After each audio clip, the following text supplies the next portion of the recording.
Sir இப்போ உள்ளூர் அரசியல்ல இருந்து உலக நடப்பு வரைக்கும் நீங்க எல்லாமே சொல்லிட்டீங்க, அதெல்லாம் ஓகே. இப்போ நம்ம பர்சனலுக்கு வரலாம். பொதுவா பாத்தீங்கன்னா இப்போ கணவன் மனைவிக்குள்ள ரொம்ப பிரச்சனை வந்துட்டு இருக்கு. அதாவது மேரேஜ் பண்ணிக்கிட்டு உடனே டிவோர்ஸ் வாங்க போயிடுறாங்க. சோ இத பத்தி என்ன சொல்ல வரீங்க? இதுக்கு ஏதாவது தீர்வு இருக்கா? கண்டிப்பா இருக்குமா. ஜோதிடத்துல இதுக்கெல்லாம் தீர்வு கண்டிப்பா இருக்குமா. என்கிட்ட வர்ற 95% விழுக்காடு கிளைண்ட்ஸ் வந்து பாத்தீங்கன்னா இந்த மாதிரி பிரச்சனையில தான் வர்றாங்க. கணவன் மனைவி பிரச்சனை, ஈகோ பிரச்சனை, அவங்களுக்குள்ள வந்து ஒரு சரியான புரிதல் இல்லாம, ஏன்னா 2 பேரும் வேலைக்கு போறாங்கன்றதுனால சரியான புரிதல் இல்லாம பிரச்சனைகள் வர்றதை நம்ம கண்கூடா பார்க்க முடியுது. சரிங்களா. இன்னைக்கு சூழ்நிலைக்கு ஆணும் பெண்ணும் சமம் அப்படிங்கிற நிலை இருந்தால் கூட இன்னைக்கு 2 பேருமே ரொம்ப பாதிக்கப்படுறாங்க. சரிங்களா. அதான் உண்மையும் கூட. இதுல வந்து யதார்த்தமா சொல்லணும்னா சரியான புரிதல் கணவன் மனைவிக்குள்ள இருந்துருச்சுன்னா இந்த பிரச்சனை வராது.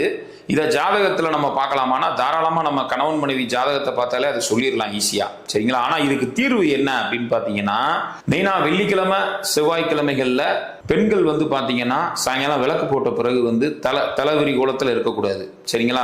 விளக்கு போடுறதுக்கு முன்னாடியே தலையெல்லாம் நல்லா அலம்பிடணும், நல்லா சீவி உட்காந்துடணும். பெரும்பாலும் தலைவிரி கோலத்துல சாயங்காலத்துக்கு மேல அந்த தலைவாடுறது இந்த மாதிரி வேலைகள்லாம் வச்சுக்க கூடாது. அதே போல வந்து பாத்தீங்கன்னா வீட்டுல வந்து பெரும்பாலும் ஒற்றை இருக்கக்கூடாது, சுத்தமா இருக்கணும் வீடு. சரிங்களா.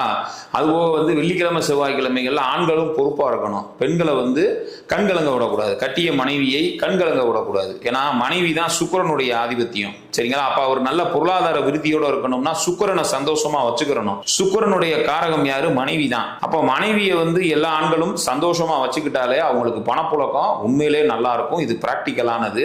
வெள்ளிக்கிழமை இரவு ஒரு 8 to 9, வெள்ளிக்கிழமை இரவு 8 to 9 சுக்கிர ஹோரையில பெருமாள் ஆலயத்தில் இருக்கும் தனித்த மகாலட்சுமியை கணவனும் மனைவியும் சென்று மல்லிகைப்பூ மாலையிட்டு தேங்காய் பழம் வெத்தலைப்பாக்கு வச்சு காணிக்கை ஒரு 21 ரூபாய் 11 ரூபாய் 101 ரூபான்னு அவங்க வசதிக்கு ஏற்ப காணிக்கை வச்சு ஒரு நெய் விளக்கு ஏற்றி கல்கண்டெல்லாம் வச்சு நல்லா தரிசனம் பண்ணிட்டு வர்றது காலச்சிறப்பு.